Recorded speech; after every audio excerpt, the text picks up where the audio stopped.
Isaksak mo sa baga mo tong bulok mong bahay. Bagay na bagay ka rito. Tutal kasing tanda mo naman to eh. Tingin mo talagang gusto kong tumira dito? Paalamunin ka lang naman ng mga anak mo eh. Tarantadong matandang to. Pagmamalaki mo pa tong bahay mong bulok. Ayusin mo ang pananalita mo. Apo lang kita. Pinalaki ba kitang ganyan? Yan lang ba ang natutunan mo dyan sa mga bago mong barkada? Lumalala ka na, Joseph. Pinagsasabihan kita para sa ikabubuti ng buhay mo at hindi yun para sa akin. Gusto mo ba talagang mapariwara ang buhay mo? Malaki ka na. Dapat ay alam mo ng tama at mali. Saan ka na napupulutin kapag wala na ako? Mag-isip ka naman. Ako na lang ang nag-aalaga sa'yo. Babastusin mo pa ako ng ganito. Sinabi ko bang alagaan mo ako? Hindi ba ikaw lang naman na nagpupumilit pa rin dito ako tumira? Ano ba inaasahan mo sa akin? Makapagtrabaho ako at maging maayos na tao? Bakit? Tingin mo naman sa'yo mapupunta ang kikitain ko? Mukha ka lang naman pera eh. Meron ka pang nalalaman para sa ikabubuti ko. Alam ko naman gusto mo lang suportahan kita eh. Bakit? Kulang na ba ang pinapadala sa'yo ng mga anak mo? Sige, kung ganyan pala ang iniisip mo, sumama ka na sa tatay mo sa kahit na sino pa ang gusto mo. Baliwala rin naman pala ako sa'yo. Huwag kang uuwi dito para isisi sa akin ang mga maling desisyon mo sa buhay. Binuhay kita, inalagaan, at pagkatapos, ganyan lang ang isusukli mo sa akin. Sige, tignan natin kung totoong kaya mo ang sarili mo. Bilang isang lola, masakit makitang ang batang inalagaan mo ay naging bastos na rin sa'yo. Ganon kasi ang apo ni Corazon. Walang ibang ginawa kundi ang bigyan siya ng sama ng loob. Pero dahil din sa ganong pag-uugali, daranasin nito ang isang parusa gamit ang itim na kapangyarihan. Magagawa pa kayang mamulat ang mata sa kamalian o sadyang pagsisisihan na lang ang lahat? Nasaan na naman po ang apo ninyo? Hinayaan niyo na naman ba sa lakwatsahan? Tapos kayong nahihirapan dito? Parang lahat na lang kayong gumagawa. Hayaan mo na, anak. Minsan lang naman lumabas ang pamangkin mo. Minsan? Sa tuwing pumupunta ako rito, wala siya. Ang sabi ko naman po kasi sa inyo, sa amin na lang kayo. Ayos lang naman sa mister ko. May kwarto na nga po kayo sa amin eh. Sino na lang ang mag-aalaga sa pamangkin mo kapag umalis ako? Ma, 23 na yan no? Kaya niyang sarili niya. Isipin mo naman pong sarili mo, matanda ka na. Mga bata pa po ang apo ninyo sa akin. Yun na lang po ang pagkaabalahan ninyo kung naghahanap kayo ng aalagaan. Ayan ka na naman. Yung pamangkin mo walang magulang na nag-aalaga. Naghahanap lang ng atensyon yun sa papa niya, kaya ganon. Hayaan mo na. Alam mo namang mga kabataan ngayon. Hanggang kailan niyo po ba ikakatwiran niyan, ma? Sige nga. Alam naman po nating matagal lang sumuko si kuya sa kanya. Hindi na nga siya pinupuntahan dahil puro sakit lang sa ulong ibinibigay. Kung binatilyo pa po yung apo ninyo, maiintindihan ko namang ginagawa niya. Kaso naman kasi ma, kung tutuusin, pwede na siya magpamilya. Ikaw lang pong nag-iisip na bata pa yun Intindihin na lang natin. Pasasaan ba at maiisip niya rin ang mga mali niya? Kung basta ko na lang iiwanan yun, baka lalong mapariwara ang buhay ng pamangkin mo. Ako na nga lang ang pinakikinggan niya. Pinakikinggan ka nga ba? Parang hindi naman, ma. Wala ka bang trabaho ngayon? Iniiba nyo na naman po ang usapan ha. Mula't mula, lagi nyo nalang pinagtatakpan yung apo mo. Tandaan mo ma, matanda ka na at nasa edad na rin ang apo ninyo. Kahit anong oras, pwede na yan mag-asawa. Ikaw lang din ang maiiwan dito. Wag naman. Wala pang ang makuhang trabaho ang pamangkin mo. Ano na lang ang ipakakain niya sa magiging pamilya niya. Hindi ko namang kakayanin na sustentuhan pa sila. Bakit mo kasi ikaw rin ang magsusustento kung sakali man? Ay, ang hirap niyo pong pakiusapan. Bahala na nga kayo ng apo mo na mag-usap. Sana magbago na yung apo mo. Nai-stress ako sa inyo, ha? Puntahan ko na lang po kayo kapag may bakanteng oras ulit ako. Ay, nga po pala. Hinahanap kayo ng mga apo nyo. Sabihin nyo na lang po sa akin kung kailan kayo pupunta para mapasundo ko po kayo. 2 taon pa lang si Joseph nung inalagaan na siya ng kanyang lola. Iniwan kasi ito ng kanyang ama. Hindi na nakatapos ng pag-aaral si Joseph dahil sa barkada at madalas pa itong umuwi ng lasing. Minsan pa nga ay tumatambay ang barkada ng binata sa bahay nila, kahit na ayaw ng kanyang lola. Pero wala namang magawa ang matanda kundi hayaan ng apo. Yun ang madalas na problema nila ng kanyang mga anak, ang pagpapabaya kay Joseph na sumuway sa mga utos niya. Nung gabi ring yun, nakita niya si Joseph na nagkakalkal. Oo, anong oras ka na naman umuwi? Matulog na nga kayo. Sisimulan mo na naman ako dyan sa sermon mo eh. Saan ka ba talaga nagpupunta? Ay, ano ba pinagkakaabalahan mo? Sinabi mo sa akin na maghahanap ka ng trabaho. Pero hanggang ngayon, ay wala pa rin.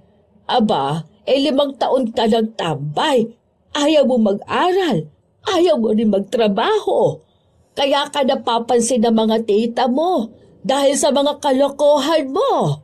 Ano, nagpunta na naman yung pakialamero mo anak. Bakit ba pinapahanap niyo pa ako ng trabaho? May nakukuha naman kayong pensyon ah. Kasya naman yun sa pang-araw-araw natin. Kailangan mong maghanap ng trabaho. Hindi pang habang buhay ay kaya kitang sustentuhan. Ay, hindi po pwedeng nakaasa ka lang sa akin. Malaki ka na, Joseph. Dapat alam mong tumayo sa sarili mong mga paa. Tingin mo ba'y mabubuhay ka riyan sa pagtambay-tambay mo sa labasan? Tsaka alam mo namang may iniinom na rin akong mga gamot. Kulang nang nakukuha akong pensyon sa dami ng gastusin natin. Baka nga, hindi na tayo makakain ng tama sa oras sa mga susunod na mga araw eh. Tingin mo ba, makapagbibigay pa ako sa'yo ng pera kapag nangailangan ka? Eh di wag, problema ba yun? Mamatay na lang tayong mulat. O kung gusto nyo, iwanan nyo na rin ako. Kinuha mo lang naman ako dahil anak mo ang tatay ko, di ba? Tatay ko lang naman ang iniisip mo. Ayaw mong ipaampon ako dahil ayaw mong mapahiya ang anak mo. Ayaw mong pagchismisan siyang hindi niya ako kayang buhayin kahit totoo naman. Yan na naman bang pag-uusapan natin? Eh nagkita na naman ba kayo ng tatay mo? Sa tuwing nagkikita kayo ng tatay mo, lagi na lang mainit ang ulo mo.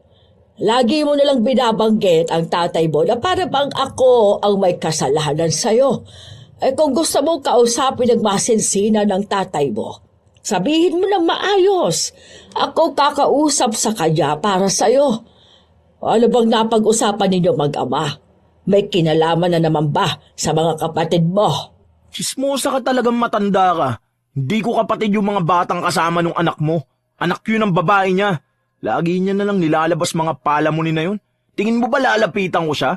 Baka nga magpanggap na naman siyang hindi ako kilala eh. Kasal sila ng tita mo. Kaya nagagalit sa iyong tatay mo dahil dyan sa bibig mo at kung paano mo kausapin ang asawa niya. Kilala ko si Jaime. Posibleng hindi ka nun pansinin. Baka hindi ka lang niya napansin o namukaan. Ang laki mo na kasi. Ang tagal na nung huli na makita ka niya. Kung gusto mo, puntahan natin sila para makausap mo na rin ang papa mo. Matutuwa yun. Ako, yan na naman kayo. Nagpapaasa lang kayo sa akin eh. Makatulog na nga. Masyado kang mapapel. Malis ka nga dyan. Doon na lang ako sa kwarto kaysa makita ko yung mukha mo. Hindi ko nagugustuhan yung pagsagot mo sa akin. Bumalik ka rito, Joseph! Imbis na huminto, nagsarado lang ng pinto ang binata. Isang umaga, maagang nagising ang matanda para mamili ng kanilang kakainin habang ang apo ay tulog pa rin sa kanyang kwarto. Pagka-uwi rin ni Corazon, agad itong nagluto ng kanilang pananghalian. Maya-maya pa, nakarinig siya ng katok. Mga kaibigan niyo ni Joseph pero nagsinungaling ang matanda na wala ron ang kanyang apo. Pero sumigaw ang isang lalaki. Nung magising si Joseph ay naghiyawan sila na para bang matagal na silang hindi nagkita-kita. Palabas si Joseph noong hinarang siya ng kanyang lola. Saan na naman kayo pupunta ng mga barkada mo? Hindi ba't sinabi ko na sa'yong lumayo ka sa mga yan? Bakit ba ang tigas ng ulo mo? Ano ba sa mga sinabi ko ang hindi mo naintindihan? Ano ba sa'yo kung kasama ko sila? Ayaw mo ba nun? Hindi nila ako dinadala sa kung saang lupalop na ayaw mo. Ayaw mo rin naman kaming dito tumambay, di ba? Kala mo lagi kami may gagawin masama eh. Noong nakaraang buwan lang, napabarangay na kayo dahil dyan sa pag-iinuman ninyo. Hindi ninyo kayang kontrolin ang mga sarili ninyo kapag lasing kayo. Pero panay pa rin kayo ng inom. Ang gusto mo, matuwa ako na ganyan ka. Ha? Nag-aasal bata? Aba, mag-mature ka naman. Matanda na ako. Hindi na kita kayang alagaan pa. Sarili mo nga hindi mo maalagaan eh. Ako pang aalagaan mo. Tignan mo nga yung sarili mo. Kaya nahihiya ako kapag tinatanong ako kung kakilala ba kita eh. Maligo ka nga, amoy lupa ka na nga, mukha ka pan lupa. Buti pa yung mga magulang ng mga kaibigan ko eh. Laging maayos tignan. Matanda na ako. Kaya kahit anong gawin ko, hindi na magbabago ang amoy ko. Ano bang inaasahan mo sa isang matanda? Kutis ng katulad sa inyo. Nakapustura na para bang laging may okasyon. Magtrabaho ka na gumaan ang buhay natin. Uunahin ko pa bang makipagsabayan dyan sa mga magulang ng mga kaibigan mo? Ay para saan? Bakit hindi ikaw ang magtrabaho nang may naitutulong ka sa lipunan? Hindi yung puro ka lang dakdak ng dakdak dyan. Anong gusto mo sa akin ka paaasa? May mga anak ka naman, di ba? Bakit hindi ka dun sa mga yun manghingi ng panlamon at pamalit mo ng damit? Tumabi ka na nga dyan. Ikaw na lang kumain ng niluto mo. Baka kulang pa yan sa'yo eh. Doon na lang kami tatambay ng mga tropa ko sa bahay nila. Mas maganda pang nandun ako eh. May maayos akong nakakain. Kesa dyan sa gawa mong kanib baboy. Ilang beses ko bang sasabihin, huwag mong kinagadyan ang pagkain. Magpasalamat ka sa kung anumang pagkain ang nasa hapag. Kung ayaw mo ng luto ko, ay bakit hindi ikaw ang magluto dito? Pasalamat ka nga't nalulutuan pa kita, kahit na matanda ka na. Saan ka naman nakakita ng mga kasing edaran mong pinagsisilbihan pa rin? Oo na, umalis ka na dyan. Huwag mo na ako hintay mamaya ha. Basta uwi ako. Baka naman punta mo pa ako sa mga kaibigan ko, maya ka naman. Hindi na ako batang uhugin ha, para paghigpitan mo. Malaba ang paghihigpitan kita dahil nasa poder kita. Akong nag-alaga sa'yo. Ano gusto mo? Hayaan kita sa kung anong gawin mo riyan sa buhay mo. Buti sana kung nakikita kong tama ang mga desisyon mo sa buhay. Hindi kita pakikialaman. Dami mo sinasabi. Ang sabihin mo, gusto mo lang yung pakiramdam na may pinaghihigpitang kang tao. Feeling mo angat ka sa iba eh. Gusto mo kontrolado mo lahat. Ako ang pinag-iinitan mo, paano kasi hindi nakikinig yung mga anak mo? Yan ba ang pakiramdam mo? Pinaghihigpitan kita para kontrolin ka? Alam mo ba yung mga sinasabi mo, ha? Pinagsasabihan kita dahil mali na ang mga ginagawa mo. Yung pagsagot-sagot mo sa akin, tingin mo ba'y tama yan? Saan mo ba natutunan ang mga salitang lumalabas diyaan sa bunganga mo? Habang tumatagal, palala ka ng palala. Hindi kita pinalaking ganyan. Sa lumaki kung ganito sino ba may kasalanan? Di ba nasa poder mo ko? Ang aga-aga nakakapang-init ka ng dugo. Diyan ka na nga, nihintay na ako ng mga kaibigan ko. Sagabal ka masyado. Masyado ka ng bastos, Joseph, ha? Kung hindi mo kayang makinig ngayon, umuwi ka na maaga. Kung ayaw mo mag-eskandalo ako sa kung saang lupalop ka naroon. Tinatakot mo ba ako? Para naman makikita mo kung nasan ako. Gurang na to. Habang naglalakad sila palayo, dinig na dinig ni Corazon ang mga pangbabastos ng mga kaibigan ni Joseph sa kanya.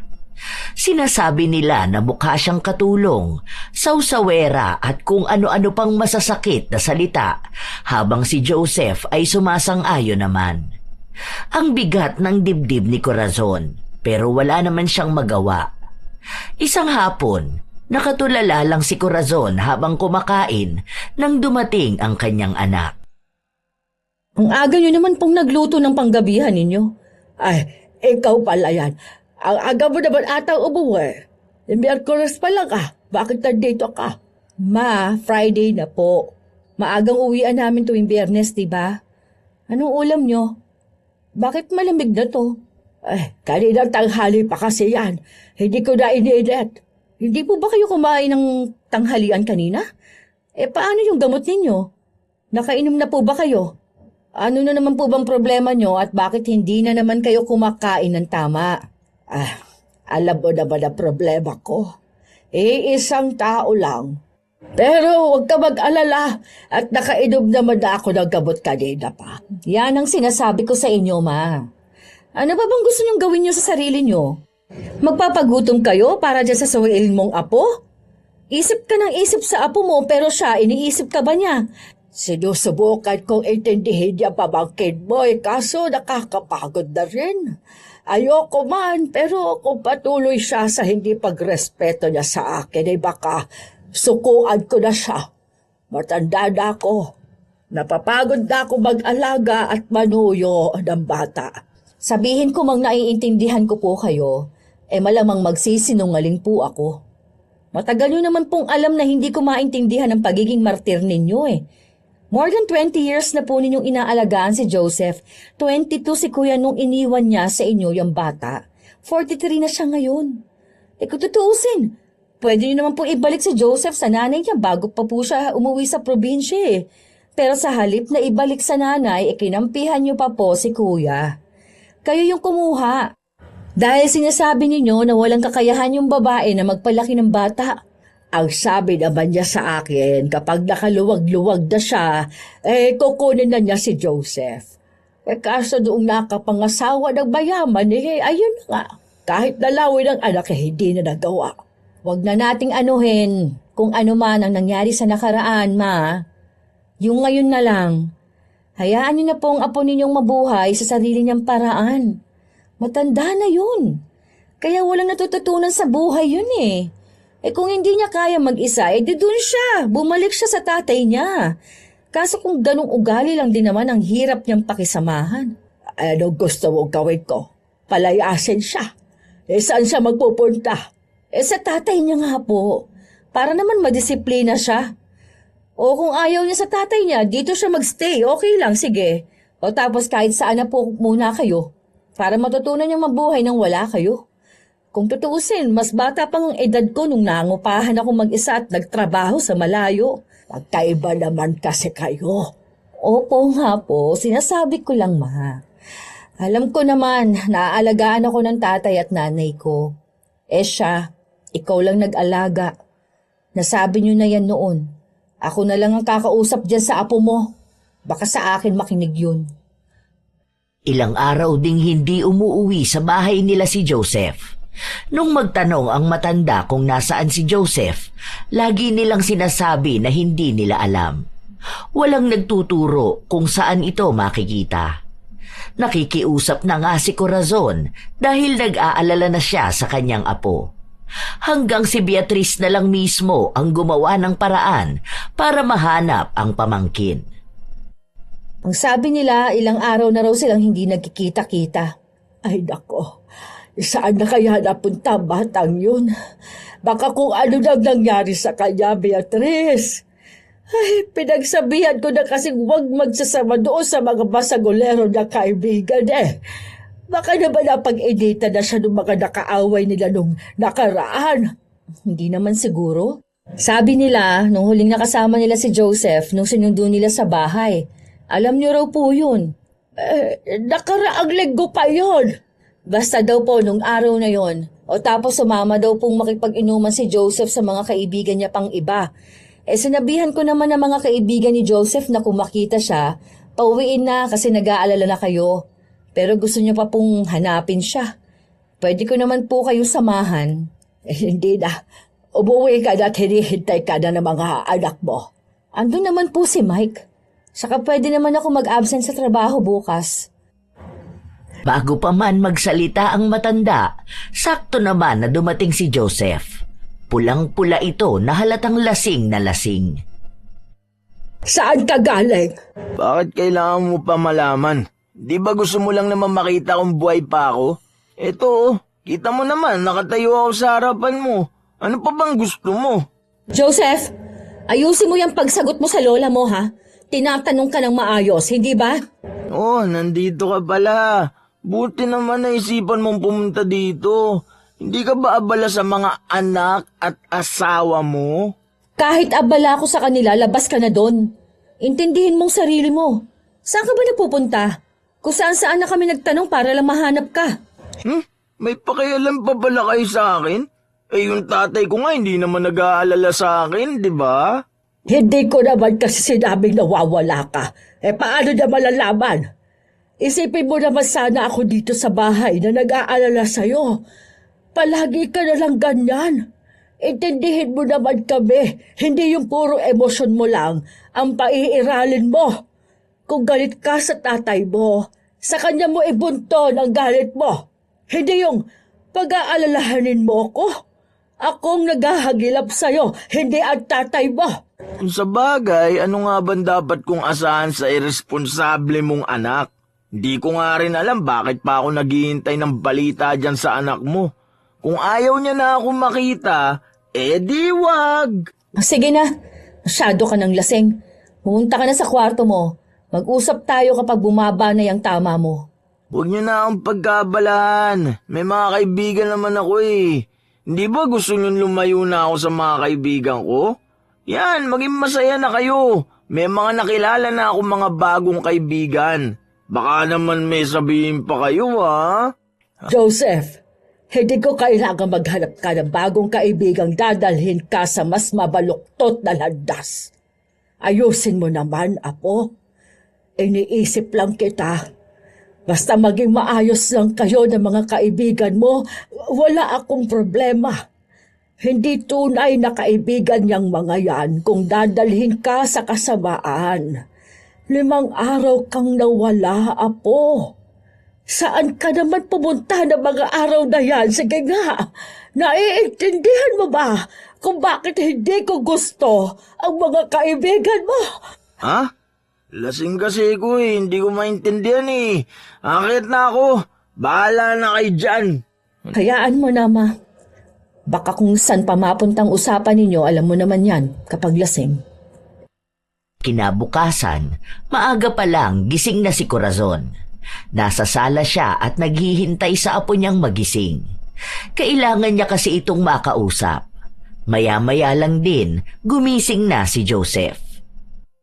Ano bang ginagawa mo dyan? Nakaluto ka na ba? Nagugutom na ako. Hindi ba ako katulong, Joseph? Saan ka nagpunta? 5 araw kang nawala. Yan bang tinuturo ng mga bago mong kaibigan? Nagpalit ka ng kaibigan, pero mas malala. Wala ka bang makitang matino? Ay, buwisit naman. Ang aga-aga tapos ganyan na agad. Hindi mo man lang ako pagpahingahin.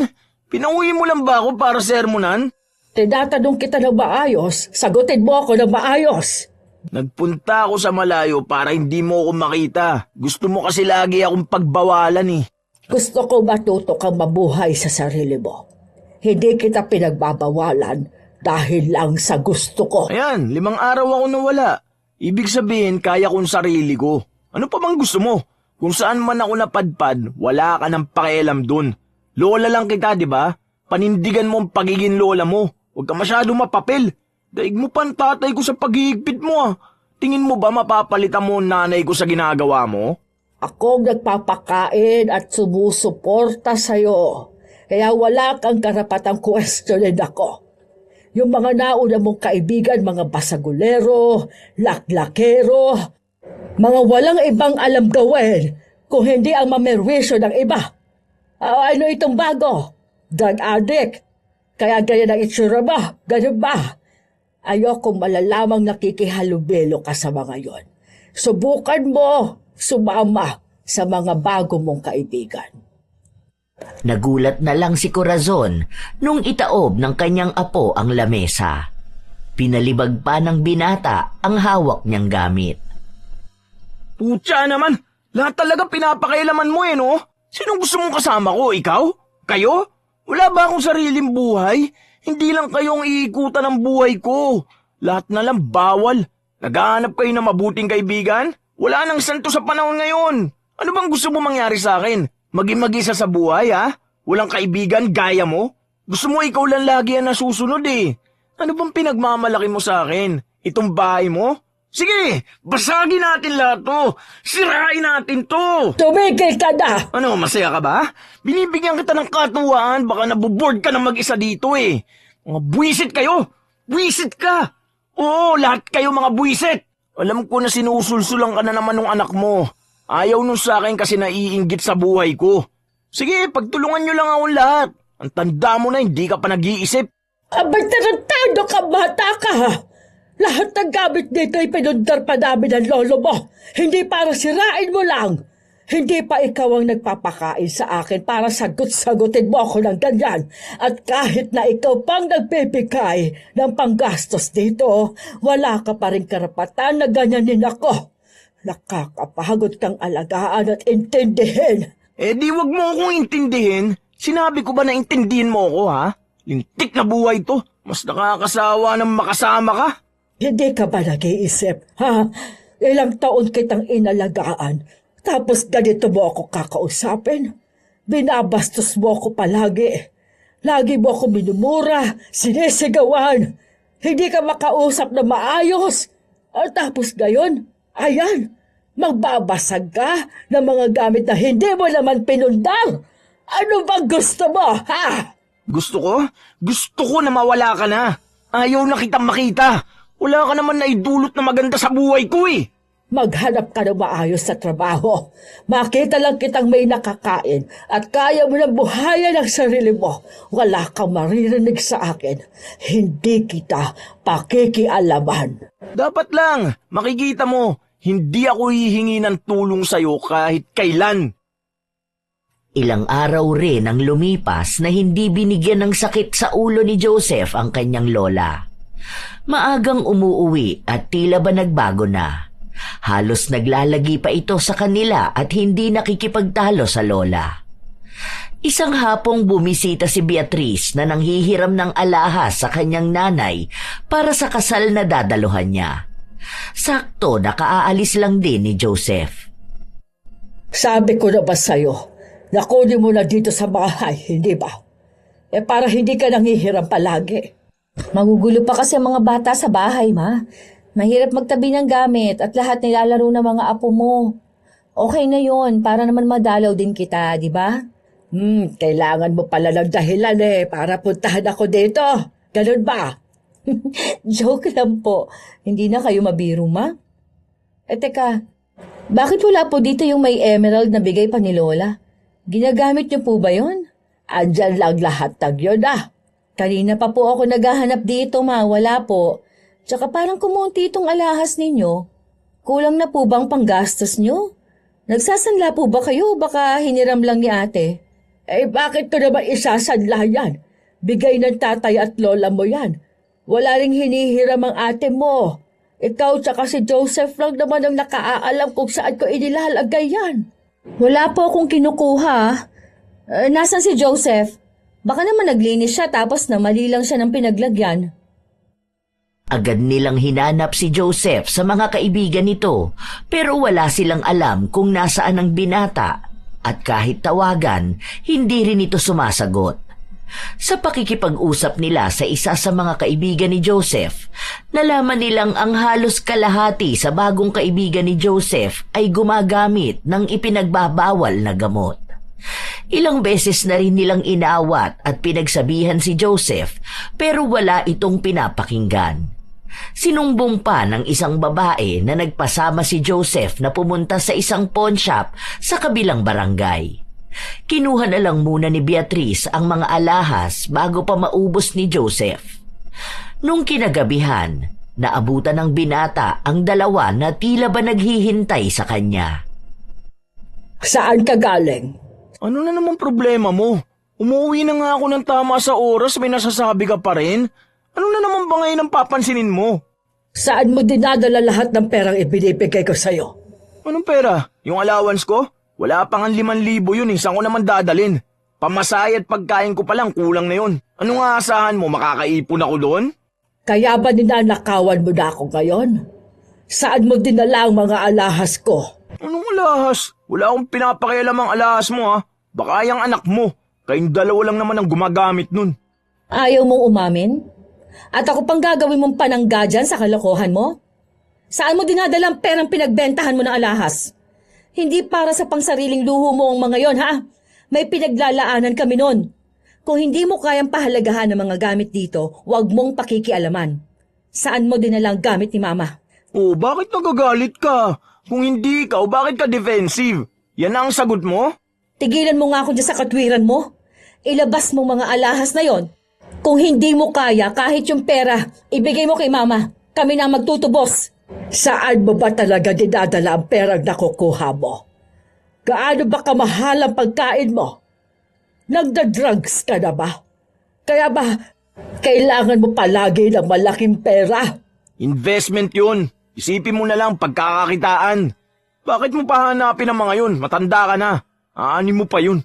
Bakit, makikipag-date ka ba ulit? Mabuti pa nga maisanlana ng magamit naman ng ibang tao. Iniwan sa amin yun ng tatay ko. Wala kang karapatang magdesisyon kung saan mapupunta at sino ang gagamit. Anak ka lang ng kuya ko. Palamunin ng nanay ko. Nakikitira sa pamamahay na to. Hindi mo dapat pinakikialaman ng hindi iyo. Ganyan talaga ang tingin nyo sa akin no? Oo, dahil yun ka naman talaga. Pabigat ka lang sa nanay ko. Beatrice, anak, huminahon ka muna. Totoo naman, Ma. Ano bang pinagmamalaki ng apo mo? Yung mga adik niyang kaibigan? Wala ka nang makukuha sa akin. Ubus ko na yung pera. Nasaan na yung papel ng mga alahas? Ako nang tutubos. Wala kang silbi. Wala na rin, tinatapong ko.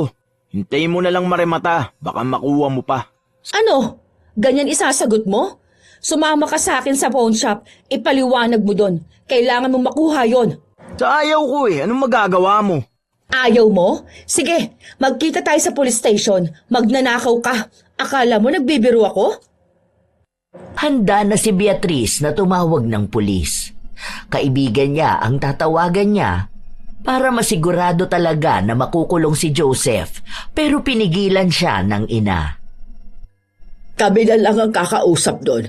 Ibigay mo ng papel sa tita mo para mapuntahan namin. Wala na nga, bakit ko pa itatabi yun? Di ko nga alam paano nyo nalaman na nawawalan kayo. Ang tagal-tagal nyo nang hindi man lang sinisilip yung alahasan nyo. Ganun na ba kayo kagibet para hanapin yun? Hindi mo na kailangang malaman ang dahilan. Kailangan mong maibalik yon. Huwag mong hintaying ipadampot ka namin para maibalik lang ang alahas na yon. Padampot nyo! Ako pa tinakot nyo? Magsama kayo ng anak mo sugapa. Ano, kayo lang ang may karapatang makinabang sa pera noon? Dahil hindi sa'yo yon. Kaya ka ba naglalagi dito sa bahay dahil inuunti-unti mong bawasan ang alahas ko? Kung hindi ka nasa labasan, andito ka gumagawa ng katarantaduhan. Wala ka na bang magawang tama? Ha? Wala ka na bang ibibigay sa akin kung hindi ang sakit sa ulo? Ngayon, natututo ka na rin magnakaw? Buti nga at yun lang ay binibigay ko sa'yo Kung hindi ka na masaya, problema mo na yun. Anong gusto mo? Magpakaulirang apo ko? Ang kapal naman ng mukha nyo. Maya naman kayo. Hindi ka kilabutan sa sinasabi mo. Mas makapal yung mukha mo. Ganyan ka na ba talaga sumagot sa mama ko? Lola mo yan, baka nakakalimutan mo. Kung hindi dahil sa nanay ko, hindi ka lalaki ng ganyan. Mama ko ang tumayong magulang mo matapos kang iwan ng lahat. Tapos ganyan ka lang magsalita sa kanya? Ang kapal na mukha mo. Ikaw, Ma, bakit ka pumapayag na ganyanin ka lang ng apo mo? Kami ni minsan hindi ka namin sinagot ng pabalang Tapos papayag ka lang na mura-murahin itong walang hiyang to. Kung wala pala ako dito, mas matindi pa pala itong batugan mong apo. Ano bang pakialam mo? Hindi ba may sarili ka ng pamilya? Bakit hindi kaya yun ang unahin mo, no? Umalis ka na lang dito. Huwag mo akong sermonan dahil hindi kita pakikinggan. Kahit gaano ko katagal hindi umuwi, wala ka magagawa dahil bahay ko pa rin to. Nanay ko ang binabastos mo. Kaya mahiya ka naman dyan sa mga sinasabi mo. Kinupkup ka namin tapos ganyan mo lang sagutin ng lola mo. Tita mo pa rin ako, kaya may pakialam pa rin ako. Tita lang kita, kapatid ng tatay kong pabaya. Hanggang doon ka lang. Wala kang karapatan sa akin. Hindi ko naman kasalanan naging parte ka ng dugo ko Tingin mo naman gusto ko yun? Ikaw ba nagluwal sa akin? Inalagaan mo lang ako ng ilang taon pero hindi kita magulang. Bantay lang kita. Tumigil ka na, Joseph! Mali-mali na yung lumalabas sa bibig mo. Ano ba problema mo? Wala ka nang ginagalang na tao sa pamamahay na ito. Hindi ko na alam ang gagawin ko sa'yo. Wala ka na bang pinakikinggan, ha? Wala nang karapatang magsalita ang mga tao sa'yo. Naghahanap ka ng atensyon ng tatay mo? Ha? Matagal ka na kinalimutan nun eh. May sarili na siyang pamilya. Ni minsan, hindi ka rin naaalalang puntahan ng nanay mo dahil ayaw niyang balikan ang katulad mo. Tanggapin mo man o hindi, kami na lang ang nagtitiis sa'yo. Wala kaming karapatan? Sinong meron? Sinong dapat na magsuway sa'yo? Ha? Yung mga pabaya mong magulang? Tingin mo, sa amin ka mapupunta kung naging responsable sila, ha? Sa amin ka ba lalaki kung kinuha ka nila? Oo, hindi mo ako nanay. Hindi mo nanay ang nanay ko. Hindi kami ang nagluwal sa'yo, pero kami ang nag-alaga sa'yo. Ibaon mo yan sa utak mong makitid, kaya wala kang karapatang bastusin kami. Wala kang modo! Sana pinamigay niyo ako sa iba. Hindi ko kailangan ng awa niyo. Hindi ka na bata, Joseph. 23 ka na. Huwag ka na maging pabigat. Hindi ka maghanap ng trabaho mo. Ayaw mo rin naman mag-aral. Anong gusto mo, ha? Baka ang tumulad sa tatay ko. Di ba ganito rin naman siya? Hanggang ngayon paalamunin ng asawa niya. Kaya yun ang gagayahin mo? Nasaan ka ba talaga? Nasa tatay mo o nasa amin? Alam ko kulang ka sa aruga ng magulang mo, pero hindi kami nagkulang sa suway sa'yo. Pagkatapos ng lahat, maawa ka naman, kahit hindi na sa akin, kahit kay mama na lang. Walang ibang nagmahal sa'yo kundi ang lola mo lang. Yun naman pala hindi ikaw. Bakit nakikisali ka pa? Joseph, pinapaisip lang sa'yo ng tita mo ang mali mo. Kahit ba sa tita mo hindi ka nakikinig. Ang galing mong sumagot, pinagsasabihan ka niya na maayos. Kung hindi ka titido, huwag kang lalabas sa kwarto mo. Malaki na ako para dyan sa bawal-bawal nyo. Hindi nyo na ako pwedeng pagbawalan. Bata lang ang makikinig sa'yo. Alam mo na palang hindi ka na bata eh. Pero kung umasta ka, daig mo pang elementarya. Hirap makipag-usap sa inyo. Pinagtutulungan nyo lang ako eh. Alam nyo kasing wala akong magagawa kapag nagsabay na kayong dalawang magsalita. Kung inaayos mo ang buhay mo, wala kang maririnig sa amin ng tita mo. Wala kang ibang ibinibigay sa akin kundi ang sakit ng ulo. Ayaw mo kami intindihin. Sarili mo lang ang lagi mong iniisip. Takot kang iwan ka, pero ikaw mismo ang tumutulak palayo sa mga tao. Ikaw ang gumagawa ng dahilan para mapagod kami sa'yo. Napapagod na akong intindihin at pagsilbihan ka. Inaasikaso kita, pero parang baliwala lang sa'yong lahat ng yon. Hindi ko na alam kung kakayanin ko pa kapag nagpatuloy ka pa sa pag-uugali mong yan. Hayaan mo na kasi ko. Pumasok na ang binata sa kanyang kwarto. Padabog pa nga niyang isinarado ang pinto. Kasunod nun ay napahawak sa dibdib ang matanda. Mabuti na lang naroon ang kanyang anak para alalayan siya. Hindi ko na talaga nagugustuhan ng tabas ang dila ng apo ninyo. Kapag hindi siya makisama para sa pagkuha ng alahas, pasensyahan tayo maha, ipadadampot ko yan. Hindi ko na talaga alam ang gagawin ko dyan sa pamangkin mo. Hindi na ako pinakikinggan. Ang tigas na ng ulo. Tawagan niyo na kasi si kuya eh. Baka sakaling takot pa rin siya kay kuya kahit ganyan na yan. Ano na bang magkagawa ng kuya mo? Alam mo naman kung paano niya itrato si Joseph. Nakikita ko naman kung paano niya ipamuka na pagkakamali lang yung bata. Hindi niya nga itinuturing na anak niya. Kung tutuusin nasa edad na si kuya nung naging anak niya si Joseph. Pero sa halip na maging responsable, iniwan niya sa inyo para magbuhay binata. Halos kasing edad ni kuya nung si Joseph nang iwan niya sa atin eh. Ma, 17 pa lang ako. Ako na nag-aalaga sa kanya. Ilang taon na ako ngayon. Matagal na rin na hindi kinukuha ni kuya ang responsibilidad niya. Kung nabubuhay ang si Papa, hindi magiging ganito kagulo dito sa bahay. Hindi papayag yun na hindi magpakalalaki si kuya. Gagawa ako ng paraan para makapag-usap sila. Sana naman makinig siya. Napapagod na ako. Hindi ko alam kung kakayanin ko pang alagaan siya kapag patuloy sa ganito. Sabi ko naman kasi sa'yo, Ma, sa amin na kayo tumira. Ang hirap nyo rin kasing kausapin eh. Bahay ko ito. Marami akong gamit dito na galing pa sa tatay mo. Ano na lang ang mangyayari dito kung iiwan ko? Tingin mo maiiwanan ko ito sa pamangkin mo? Ganyang hindi na siya marunong makinig at magbigay importansya sa mga gamit ko. Ay baka pagbalik ko wala na akong babalikan. Ako na pong kakausap kay kuya. Baka naman puntahan niya. Ay hindi, kailangan niyang puntahan ang anak niya. Kinausap nga ni Beatrice ang kanyang kuya. Lumuwas pa galing sa kabilang probinsya ang ama ni Joseph nung nalaman niya ang pinaggagagawa ng anak sa ina. Sa halip na kausapin ng masinsinan, sinigawan at pinagsalitaan nito ng masasakit na salita ang anak. Sinabi nitong sana ay hindi na lang ipinanganak si Joseph. O kaya noong bata pa ito ay ipinamigay na lang siya sa ibang kamag-anak. O kaya ay hinayaan na lang bitbitin ng kanyang ina. Bahala na lang daw sana siyang naging palaboy sa kung saan, kesa alagaan pero walang modo. Alam mo kahit kailan, hindi ko rin namang ginustong ikaw ang maging tatay ko. Tingin mo ba proud akong sabihing anak ako ng isang pabaya at walang kwentang tao? Na ano, isa akong anak ng isang palamunin din na umaasa sa asawa niya na pagkatapos niyang buntisin ng isang 18 years old, iniwan niya na sa nanay niyang anak niya dahil takot siya sa responsibilidad. Takot siyang magpakalalaki. Ngayon ako pa nakakaya. Nasaan ako ngayon kung hindi ina ako ni Lola ang kapabayaan mo? Ikaw ang gumawa ng mali pero sila tita naglilinis ng kalat mo. Kaya mas basura ka pa sa akin. Kaya ka siguro hindi pinakasalan ng nanay ko eh. Kasi nakita niyang wala siyang magiging kinabukasan sa'yo. Ang mali lang nadamay ako. Ano, sasapakin mo ako? Sige, tuloy mo! Agad namang napatakbo ang matanda matapos na makitang umaamba ang anak na sasapakin si Joseph. Di ba yan lang ang kaya mong gawin? Kasi wala kang ibang alam gawin kundi ang manakit kapag hindi mo nakukuha ang gusto mo. Ganyan mo lang naman napapakita ang pagiging tatay mo sa akin eh. Pero ang responsibilidad mo sa akin, ang bilis mo lang kalimutan. Para kang walang anak. Kasalanan ko ba naglandi ka ng hindi ka pa handa? Nanangati ka? Naghanap ka ng kakamot dyan. Kung hindi mo sana inuna ang kati mo, wala ako ngayon dito. Iniwan mo ko kina Lola nang hindi mo iniisip kung kailangan ko ba ng tatay. Tapos pupunta ka lang kung kailan mo gusto?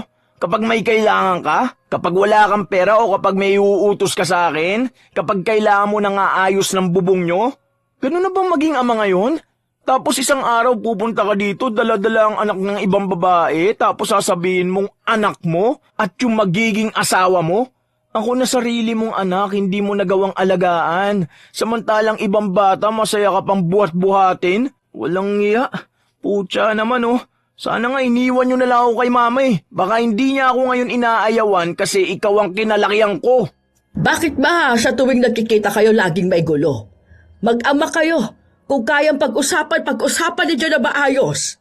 Yung anak mo kasi na yan, walang ibang ginawa kundi ang ipamukha sa akin na isa lang ako sa pagkakamali niya. Isisisi niya ang lahat sa ibang tao para lang masabing malinis siya. Galit na galit ang ama ni Joseph. Para maiiwas ang kanyang sarili na makapanakit, kusa na lang siyang umalis. Si Corazon naman ay nakaharang pa rin sa kanyang apo. Isa ka pa! Sumbong ka ng sumbong! Ano ba magagawa ng anak mo? Natutuwa ka bang sa tuwing darating ang anak mo, sasaktan ako? Bakit hindi na lang ikaw ang manakit sa akin? Ayaw mo madumihan niyang kamay mo? Bakit pa kasi nagkaroon ka ng ganyang anak? Kung hindi ka sana nagkaroon ng ganyang anak, wala ako ngayon. Hindi ka mahihirapan. Huwag lang ibang taong sisihin mo. Sisihin mo pati ang sarili mo. Hindi ako nagsisising naging apo kita kung yan ang iniisip mo. Kung mag-uusap lang sana kayo ng tatay mo ng maayos, wala naman akong magiging problema. Iwasan mo naman sana ang puro pagsagot. Tatay mo pa rin siya. Kahit na may naging kasalanan siya, hindi pa rin maalis ang katotohanan na tatay mo siya. Sana nga hindi na lang siya naging tatay ko. Mabuti pa kayo eh. Kaya niyo akong alagaan at tiyagain. Ang kapal na mukha niyang sabihan ako ng kung ano-ano. Samantalang hindi naman siya naging tatay sa akin. Alam mo palang kami ang nag-alaga sa'yo. Pero nakakayang bastusin mo kami at hinahayaan mo rin kami bastusin ng ibang tao. At kahit ang tita mo hindi mo na ginalang. Sa lahat ng tita mo, siya lang ang natatanging nagtitiis sa'yo. Madaldal kasi siya eh. Masama ba ang gawin niya yon? Ikaw na rin na nagsabing mas naging magulang pa siya sa tatay mo. Walang magulang na hindi pagsasabihan ng anak na nagkabali. Binabalik mo lang sa akin yung mga nasabi ko eh. Para naman napakalayo ng agwat ko sa kanya. Sa susunod kasi ayusin niya magsalita sa akin. Kahit anong isipin mo, tita mo pa rin siya. Hindi mo siya kasing edaran dahil mas matanda pa rin siya sa'yo. Hay nako, hindi ko na alam anong sasabihin sa'yong bata ka. Kapag nagpunta dito ang tita mo, humingi ka ng tawad. Alam mong mali ka, tanggapin mo yon. Para saan pa? Para sermonan na naman ba ako? Ayoko nang marinig na kasama mo pa ang mga bago mong kaibigan. Maghanap ka naman ng maayos na kaibigan, Joseph. Tumatanda ka na. Basagulero, lasinggero, tambay at walang ginagawa. O tapos ngayon, ano tong nababalitaan ko? Nagda-drugs ka? Saan mo gustong pulutin? Sa bilangguan? Kaya mo ba ibinentang lahat ng alahas ko? Alam mong importante sa tita mong emerald na alahas ko. Bakit pati yon pinakialaman mo? Oo na nga, di ba? Huwag mo na akong daldalan. Naging matigas pa rin talaga si Joseph. Ilang araw pa ang lumipas, may nakarating na balita kay Corazon tungkol sa pinaggagagawa ng kanyang apo sa labas, kasama ang mga barkada niya. Nanggugulo raw sila sa iba't ibang mga bahay at naninira ng mga halaman, kaya nag-abang ang matanda sa pag-uwi ng kanyang apo. Pero naiinip na siya, kaya hinanap niya ito. Nung makita niya ay pinauwi niya.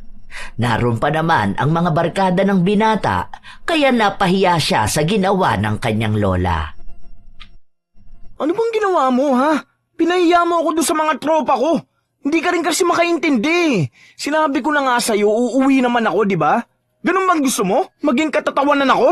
Bakit ba hindi mo balayuan ang mga lalaki na yon? Ang dami kong naririnig na balitang tungkol sa kanila. Natatakot lang ako sa buhay mo, Apo. Baka madamay ka lang sa kanila. Magbago ka naman sana. Bakit kasi ang hilig mo makinig sa chismis? Kwento lang yun. Wala namang patunay na may ginawa kami mali, di ba? Gumagawa na nga ako ng paraan para may mapagkakitaan eh. Ganyan ka pa? Ikaw matanda ka, kung wala nga ibang pinagkakaabalahan, pumunta ka na dun sa anak mo. Hindi naman kita kailangan eh.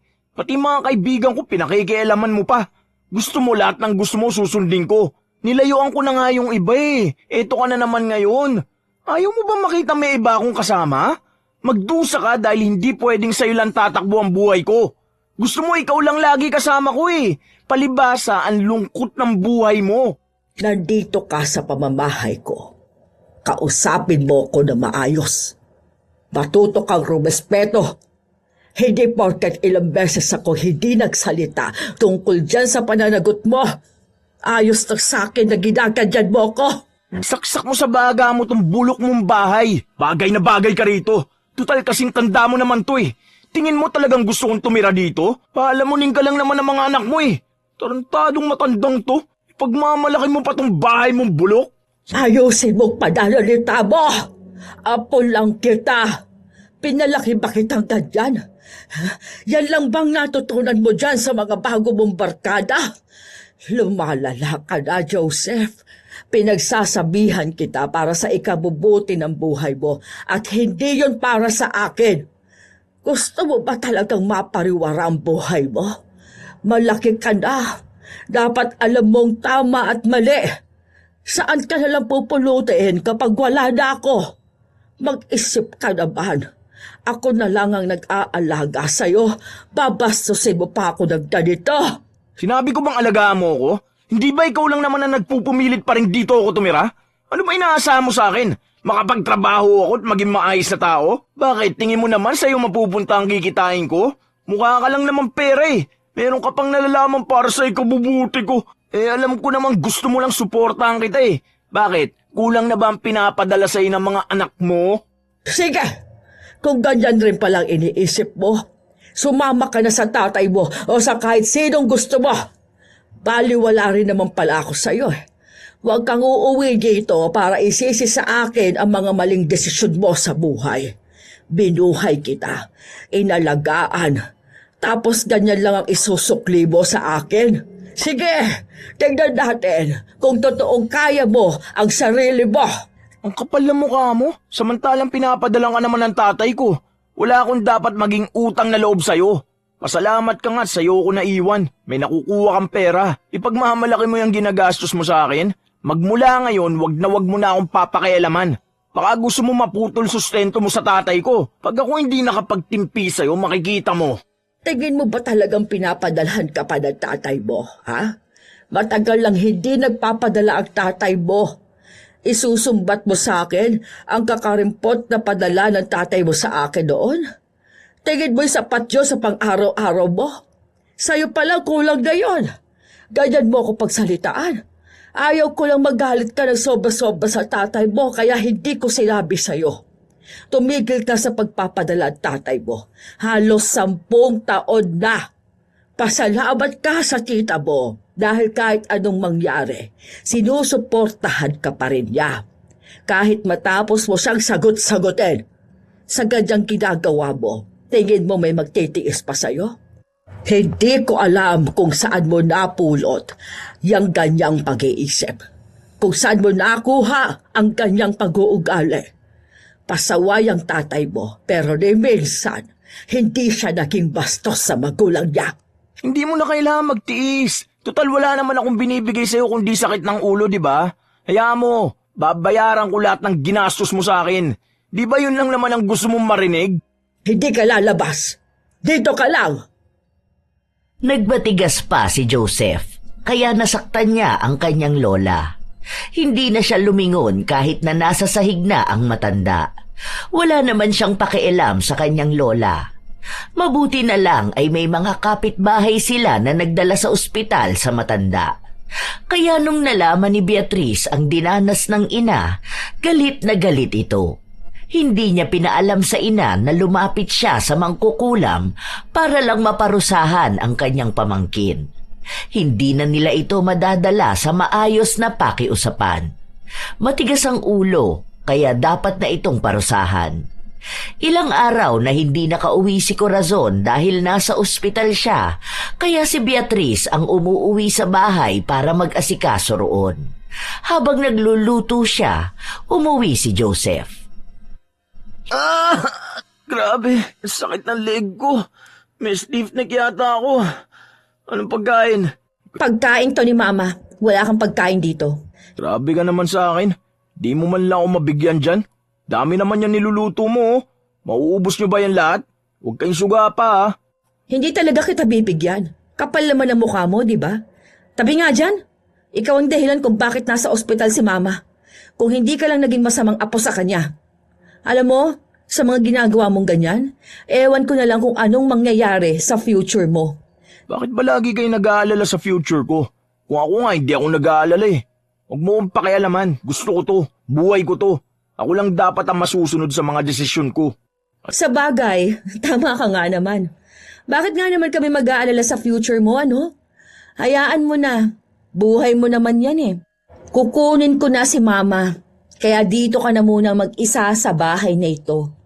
Pero sa susunod na linggo, kukunin ko ng mga gamit dito. Tapos susunod na buwan, ipagigiba ko na tong bahay. Saan naman ako titira ha? Aba, malay ko. Matanda ka na. Kaya mo ng sarili mo. 23 nga ako nung nakabili na ako ng bahay ko eh. Bahala ka na dyan. Maghanap ka ng kaibigan mo magpapatuloy sa'yo sa bahay nila. Hindi ka namin kargo. Gusto mo dun ka sa tatay mo. Huwag lang sa amin. Dahil baka mapaagang buhay ng nanay ko dahil sa konsumisyon niya sa'yo. Grabe rin naman yung ugali mo eh no? Napakasama mong tao. Ganyan ka ba talaga ha? O parehas lang tayo. Ipinapakita ko lang sa'yo kung ano yung dapat. Wala ka namang pinakikinggan sa amin eh. Buhay mukha mo yan, di ba? Harapin mo yan mag-isa. Hindi nagbibiro si Beatrice dahil kahit na ayaw ng kanyang ina, wala itong nagawa. Hindi kasi makabangon ang matanda. Muntika na itong mamatay. Kung hindi lang daw ito nadala agad sa ospital, baka wala na itong buhay. Kaya galit na galit si Beatrice. Noong nakuha niya na ang mga gamit, walang natira na kahit na ano para kay Joseph. Ang gamit na lang niya ay ang mga damit niya. Anak ko, huwag mo nang ibenta yung bahay at lupa natin. Alam mo naman kung gaano yung kahalaga sa akin, hindi ba? Alaala sa akin yun ng papa ninyo. Hindi ko naman yun ibebenta, ma. Sinabi ko lang na ipagigiba ko. Pero kinuha ko lang talaga lahat ng gamit mo dun para walang maiwan na kahit na ano doon sa apo mo. Nakakaawa naman ang apo ko. Ikaw talagang may kasalanan, ma kung bakit siya ganon. Ikaw yung kasama niya, tapos sinotolerate mo siya. Hindi pwede yung ganon, ma. Hindi niya magagawang harapin ang sarili niyang buhay kung hindi mo siya hahayaan na mag-isa. Matuto siya. Hindi pwedeng habang buhay kanyang babastusin. Kasi kung hindi kanya kailangan, kami kailangan ka namin, ma. Sinubukan ni Beatrice na dumalaw sa kanyang pamangkin para lang makita kung ano bang ginagawa nito. At para na rin makita kung ano ang naging epekto ng kulam kay Joseph. Grabe ang sakit talaga. Hindi na gumaling-galing tong stiff neck ko. Siguro ganti yan ng langit sa'yo dahil napakasama ng ugali mo. Pwede bang tumahimik ka? Sakit! Nakita mo na? Walang-wala ka na nga, tapos sasaktan ka na, pero anong ginagawa mo? Panay ka pa rin sagot, no? Bakit kaya leeg pa? Dapat pala dila mo na lang yung naparusahan. Para maputol, ganon. Kung nandito ka lang para makita ako nasasaktan, umalis ka na. Lintik! Pwisit naman talaga. Animal, hindi pa matanggal tong sakit na to. O ano, may lilipatan ka na ba? Gigibain na tong bahay, ha? O saan kanyang pupunta? 1 linggo pa lang na hindi mo kasama si lola mo mukha ka ng pulubi. Ano, hindi ka na ba makakain ng maayos? O paano? Wala naman kasing nag-aalaga sa'yo kundi ang lola mo lang. Tapos sa lahat pa ng tao, siya pang sinasagot mo. Kaya ko ang buhay ko. O sure ka na ba? Ay di lumayas ka na pala dito. Hindi ka ba naahawa sa akin? Kada gagalaw ko sobrang sakit ng leg ko. Kapag nakahiga naman ako, mas lalong sumasakit. Hindi ko na nga alam kung anong gagawin ko Bakit naman ako maaawa sa'yo, ha? Sa nanay ko nga, hindi ka naman naawa, di ba? Okay lang yan. Ganyan talaga mga swail na apo. Kapag bastos ka sa nakatatanda sa'yo, may kaparusahan talaga. Mukhang hindi naman yan gagaling agad. Lalo na kung bastos ka pa rin. Ilang araw pa ang lumipas, nababalitaan na lang ni Beatrice na lagi nga raw iniinda ni Joseph ang sakit ng kanyang leeg. Hindi raw ito gaanong makalabas ng bahay dahil hindi siya makagalaw. Walang kaibigang tumutulong sa kanya. Wala ring kahit na sinong kamag-anak ang naaawa sa kanya. May pera si Joseph at yun na lang ang tinitipid niya para kahit na paano makakain siya. Dahil siya na lang mag-isa sa buhay, hindi niya alam kung paano siya kikilos. Wala siyang alam dahil lahat ay inaasa niya sa kanyang lola noon. Anak ko, punta ka sa pamangkin mo. Tapos bigyan mo naman siya ng pagkain niya doon. May ulam akong itinabi. Hindi ko yun kinain para ibigay mo na lang sa kanya. Sige na, kawawa naman siya doon. Tapos mag-isa lang siya sa bahay. Yan ang problema sa inyo, ma. Kaunting paawa lang ng apo mo, awang-awa ka naman na kaagad. Hayaan mo siya. Dapat matuto na siyang kumita ng sarili niyang pera. Masakit ka raw ang leeg niya. Hindi nga siya makakilos ng maayos. Tulungan mo lang naman sana siya. Sige na, anak ko. Huwag mo na muna ang kausapin yan, ha? Naaalala ka lang naman nun kapag walang-wala na siya Sabi niya hindi kanya kailangan, di ba? O panindigan niya. Hindi yung ganyan na nahirapan lang siya, tatakbo na siya sa'yo. Galing naman niya. Nung ikaw nga muti ka nang mamatay, wala naman siyang pakialam, di ba? Bahala siya. Ilang beses na nakiusap si Corazon sa kanyang anak na tulungan nga si Joseph, pero ayaw ni Beatrice. Kahit pa sabihin na naaawa siya sa pamangkin, hanggat hindi niya ito nakikitang nagbabago at nagsisisi, hindi niya ito tutulungan. Isang beses pa, sinadya ni Beatrice na pumunta sa bahay kung nasaan si Joseph. Mukhang hindi pa siya nakikita, pero dinig na niyang umiinda ito. Sakit talaga ng leg ko. Pati ba naman pagkilos dito sa bahay, hindi ko pa magawa. Bakit ba ganito ang nangyayari sa akin? Bakit ako pa? Hindi naman dapat ganito ang buhay ko kung hindi dahil sa walang yan tatay ko na yun Buwisit sila lahat. Ang sakit. Kahit na anong hilod ko, hindi naman to gumagaling. Mas lalo pa yata lumala eh. Ayoko na. Grabe. Kahit konting lingon lang hindi ko magawa. Hindi nagsalita si Beatrice pero nakagawa siya ng ingay kaya agad na napalingon si Joseph. Napamura naman ang binata dahil sa biglaan niyang paglingon na halos magbigay ng kilabot sa buo niyang katawan. Sobrang sakit kasi ng nararamdaman niya. Buisit, ano bang ginagawa mo rito? Ang sakit tuloy ng leg ko. Bigla akong lumingon eh. Aray ko, grabe, aray. O, hindi ko naman sinabing lumingon ka kaagad, di ba? Ang laki ng pinayat mo, ah. Ano, di mo na kaya, no? Wala kang pakialam. Tingnan mo. Hirap ka na sa buhay at nasasaktan ka na, pero ganyan ka pa rin makipag-usap sa akin. Bastos ka pa rin. Wala ka naman ding may tutulong sa akin, di ba? Aray, sakit talaga. Paano mo naman nasabi na wala akong may tutulong sa'yo, ha? Ang taas kasi ng pride mo. Hindi ka marunong tumanggap ng sarili mong pagkakamali. Alam mo, mahihirapan ka sa buhay mo. Wala kang ibang gagawin kundi ang sisihin ang tatay mo. Bakit? Totoo naman ah. Totoo naman na nagkulang at nagkamali ang tatay mo. Pero hindi niya hawak ang buhay at kinabukasan mo. Ikaw na ang may kasalanan kung bakit ganyan ka. Inalagaan ka namin, minahal ka namin, pero ikaw ang pumili ng landas mong ganyan. Ano, ngayon nahihirapan ka. O nasa na mga kaibigan mo? Wala naman, di ba? Lalapit ka pa rin sa lola mo. Yung lola mo na munti ka na mamatay ng dahil sa'yo. Sama ng ugali mo. Sa totoo lang, kung may masakit man sa'yo ngayon, kulang pa yan. Sakit lang naman ang leeg yan eh. Palibasa hindi mo alam kung ano yung masakit at anong klaseng sakit. Hindi mo nga inalam kung gaano kasakit sa lola mo yung pinaggagawa mo sa kanya, di ba? Kaya tandaan mo, Joseph, lahat ng nangyayari sa'yo, deserve mo yan. Lahat yan parusa sa'yo dahil sa kasamaan ng ugali mo. Hindi habang buhay, may lola kang malalapitan kapag nagigipit ka.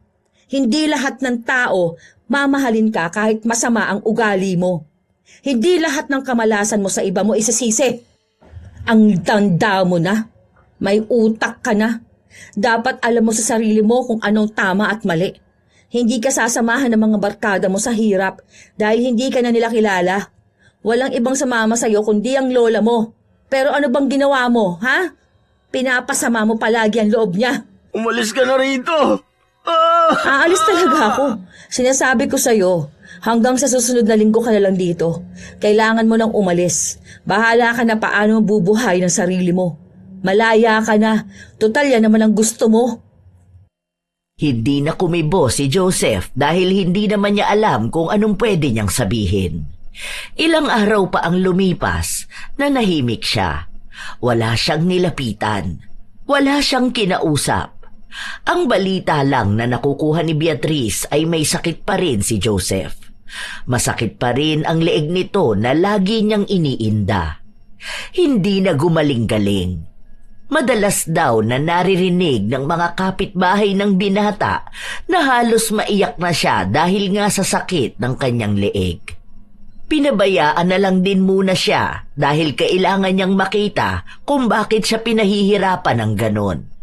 Hindi lang basta pagganti, kundi pagbukas sa kanyang kaisipan. Hanggang sa dumating ang isang araw na umuwi si Beatrice galing sa trabaho at nakita niya si Joseph na lumabas sa kwarto ni Corazon. Akay-akay niya ang matanda. Teka lang Lola, ang sakit po talaga ng leg ko eh. Aray ko. Sabi ko naman kasi sa'yo, wag mo na akong akayin eh. Ang sabi mo po kasi gusto mong lumabas, di ba? Ayan, kaya nga po tayo naglalakad palabas. Pero wag lang po kayo ganong kumapit sa leg ko. Aray, Ay, pasensya ka na, apo ko. Teka, saan ba ako kakapit? Ayaan mo, malapit naman na tayo. Ako na, umakbay ka sa akin, ma. Ayun, buti na lang nandito si tita. Ang sakit ng leg ko talaga. Ano ba kasing ginagawa mo rito? Sabi niya mag-uusap daw kami. May sasabihin siya sa akin. Dito mo na lang ako iupo. Oh, ayun. Ay, salamat. Sige na. Iwan ko na muna kayong dalawa. Hoy, ikaw. Huwag mong pasasamain ang loob ng mama ko, ha? Pepektosan kita dyan. Natawa si Joseph, pero natigilan lang siya dahil sumakit ang kanyang leeg. Malamig ang hangin sa labas ng bahay kung saan nakaupo si Corazon at ang apo.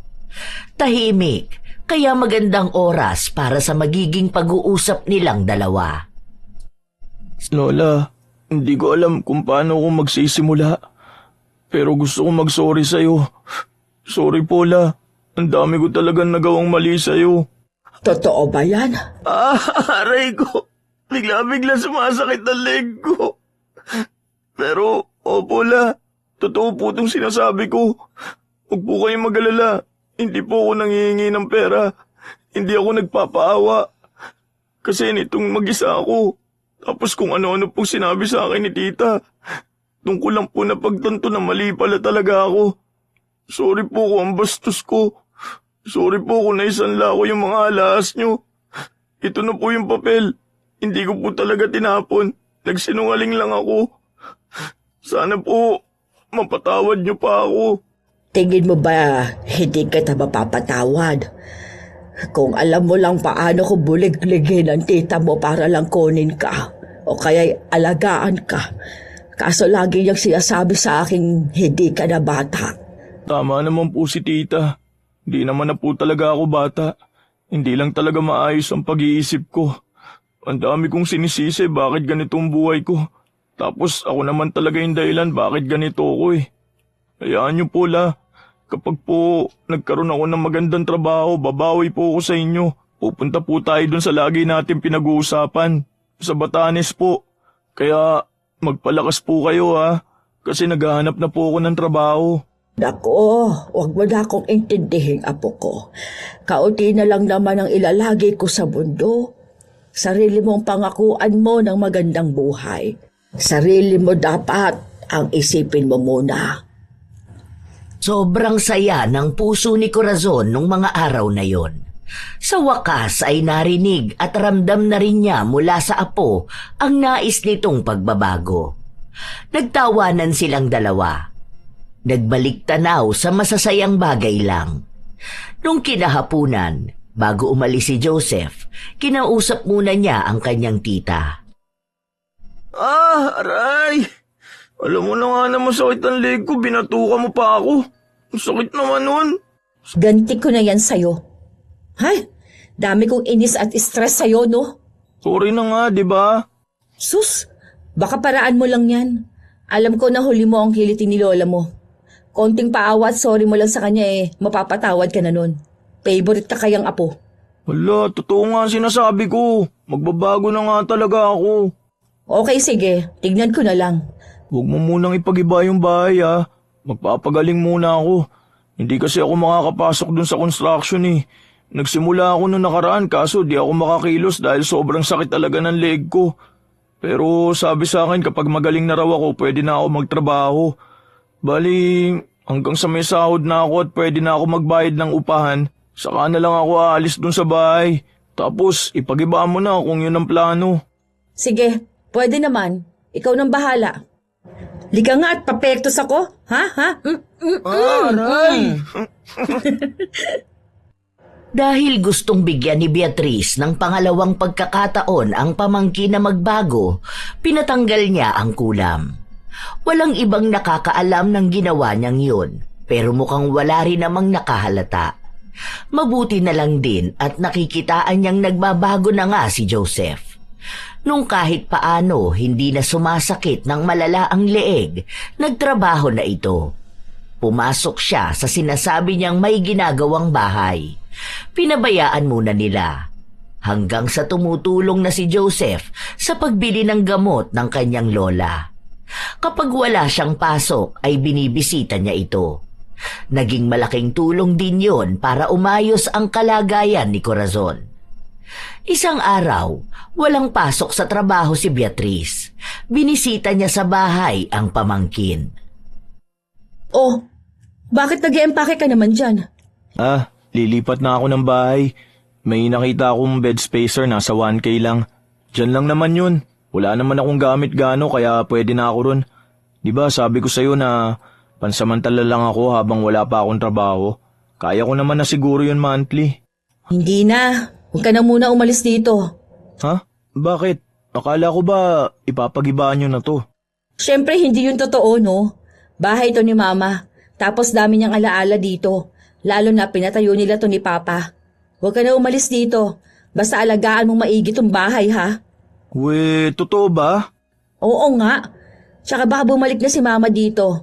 Ang ligalig doon sa bahay. Miss na raw niya itong bahay. Malamang, ikaw naman talaga ang miss na miss nun. Kaso baka hindi mo maalagaan yun, ha? Aalagaan ko si Lola, ha? Kailan siya lilipat? Para tutulong ako maglipat ng mga gamit. Next week sana. Pero uunahin na muna yung mga gamit. Sige, sakto yun kasi next week ko pa maipapakabit yung kuryente. Naputulan nun, di ba? Kasi pabigat at palamunin lang ako. Ngayon may hindi na, no? Oo nga pala. Nakausap mo na papa mo? Opo, okay naman na kami. Nagsorry ako. Tapos ayun, nagsorry din naman siya. Sana nga, okay na talaga kami. Ang dami ko pang babaguhin sa buhay ko. Okay lang yan. Bata ka pa. May panahon ka pa para makapagsimulang muli. Basta ha, sinasabi ko sa'yo, huwag ka na makikipagbarkada ulit doon sa mga basagulero mong tropa nun. Oo naman, nagbabago na nga, di ba? Aray, bakit mo na naman ako binatukan? Wala. Check ko lang kung totoo ba ito at hindi pa naginip. Nagtawanan lang silang dalawa at nagbiruan. Magaan na ang pakiramdam ni Joseph. Doon niya lang din napagtanto na mas masaya pala ang ganong buhay kaysa sa buhay na ginagawa niya noon, na puro barkada. Ibang kalayaan na nagdala sa kanya sa kapahamakan. Mabuti na lang din ay nagbago siya. Natuto siya sa mga pagkakamali na minsang inakala niyang tama. Naging maayos sila ng kanyang ama. Nakasama niya rin ang mga kapatid niya, lalo na kapag bumibisita siya roon. Hindi katulad noon na tuwing magkikita sila ng ama ay lagi na lang silang nag-aaway. Nung bumalik na rin si Corazon sa bahay nila, naging maalaga na ang kanyang apo. Lagi itong atat umuwi para makasama siya.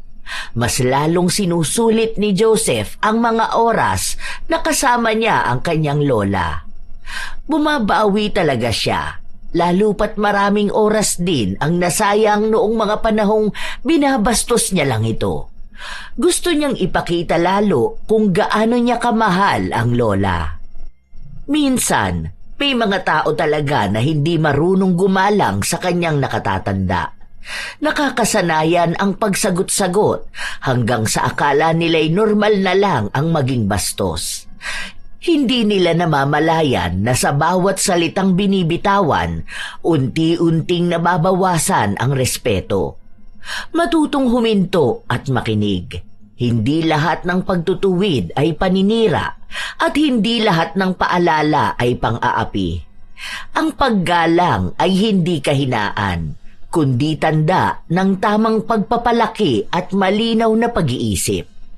Kung kaya mong ipaglaban ang sarili mo, mas kaya mong piliin ang maging mahinahon.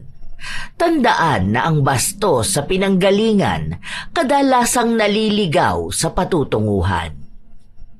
Naway wala sa inyo mga apo ko ang bastos sa kanilang mga lolo't lola. Mahalin niyo sila dahil hindi lahat ng tao ay nakaranas ng pag-aalaga na gaya ng ginagawa nila sa inyo. Kayo ba mga apo, may maibabahagi din ba kayong kwento tungkol sa inyong mga lolo at lola? Maaari nyo yang ibahagi sa amin. Naway may aral kayong natutunan sa ating bagong kwento.